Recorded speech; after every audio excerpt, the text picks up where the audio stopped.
या देशाने जगाच्या पडद्यावर एक वेगळा इतिहास रचला आणि एवढा मोठा इतिहास ते सांगताना भावनांवर नियंत्रण ठेवून सांगावं लागतं.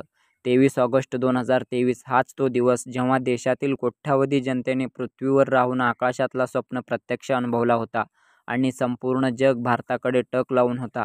अखेर साऱ्या देशवासियांची प्रार्थना फळाला आली आणि विक्रम लँडर चंद्राच्या पृष्ठभागावर सॉफ्ट लँडिंग करत भारतीय प्रमाण वेळेनुसार संध्याकाळी 6:04 चंद्रावर यशस्वीरित्या उतरले.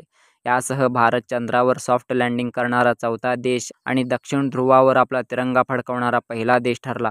आणि या इतिहासाला अजून सुवर्ण बनवण्यासाठी देशाचे लोकप्रिय पंतप्रधान माननीय श्री नरेंद्र मोदी यांनी विक्रम लँडरने लँड केलेल्या स्थानाला शिवशक्ती पॉईंट हे नाव देऊन संबोधित करतात. हा दिवस सदैव देशवासियांना स्मरणात राहावा या उद्देशाने भारत सरकारने 23 ऑगस्ट हा दिवस राष्ट्रीय अंतराळ दिवस म्हणून साजरा करण्याचा निर्णय घेतला.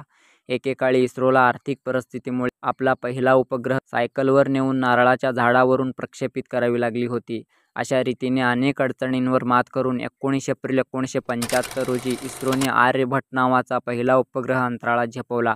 आर्यभट्ट उपग्रह हा केवळ भारताच्या अंतराळ कार्यक्रमातील एक महत्त्वाचा मैलाचा दगड नव्हता, तर तो भारताच्या तांत्रिक भविष्याला आणि जागतिक अंतराळ शर्यतीत प्रवेश करण्याच्या क्षमतेचा प्रतीक होता.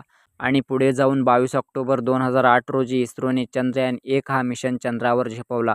या मिशनने चंद्रावर पाण्याचा शोध लावला.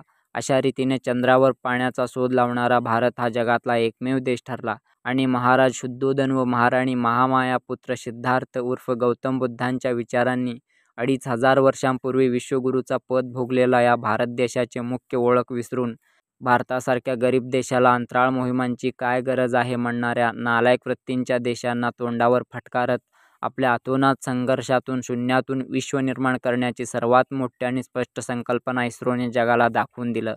आज इस्रो जगातील सर्वात शक्तिशाली अंतराळ संस्थांपैकी एक आहे. इस्रोच्या या ऐतिहासिक कामगिरीबद्दल तुमचं मत कमेंटमध्ये नक्की कळवा आणि अशाच माहितीपूर्ण व्हिडिओ पाहण्यासाठी आमच्या ट्रूथ सिरीजच्या यूट्यूब चॅनलला सबस्क्राईब करा आणि बेल आयकॉनवर क्लिक करा.